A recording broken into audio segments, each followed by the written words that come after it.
plan climat air énergie territorial vient d'être adopté effectivement par le Conseil d'agglomération.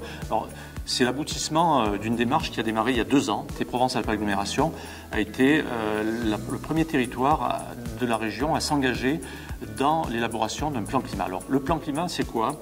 C'est un plan d'action qui va se décliner autour de 6 axes dans les 6 prochaines années. Premier axe, celui de la mobilité. Deuxième axe, l'habitat, puisqu'il s'avère que ce sont 2 priorités, 2 secteurs émissifs en termes de gaz à effet de serre et aussi en consommation d'énergie, puisque le plan climat, je vous le rappelle, a pour but de lutter contre le réchauffement climatique, mais aussi de maîtriser nos consommations d'énergie. Donc mobilité, habitat, ce sont les 2 premiers axes. Ensuite, nous avons ce qu'on appelle l'éco-responsabilité, c'est-à-dire le P2A dans ses pratiques et dans son fonctionnement doit adopter un certain nombre d'actions qui visent à être plus économe en termes de consommation d'énergie, maîtrise de l'énergie. 4e axe, production d'énergie renouvelable. Le territoire doit, à l'horizon 2050, être autonome en termes de production d'énergie renouvelable. On a déjà des points forts avec le photovoltaïque notamment, mais on doit encore accentuer nos efforts de ce côté-là.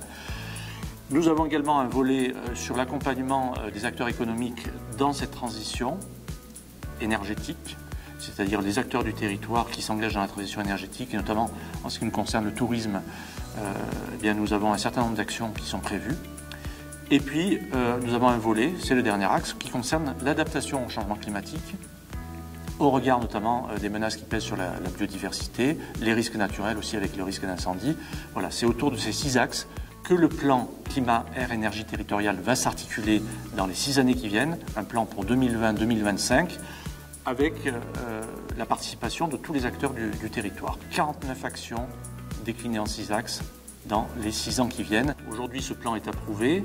Nous allons mettre en place un groupe participatif d'évaluation au niveau de la gouvernance de P2A pour que chaque action soit évaluée à la fois dans son efficience et dans sa correspondance avec la politique publique. Est-ce qu'on est dans les clous par rapport aux objectifs nationaux et régionaux, notamment par rapport à la stratégie nationale bas carbone? Voilà, donc pour que ces actions soient réellement efficientes sur le territoire, il va falloir les évaluer tout au long de la démarche jusqu'en 2025.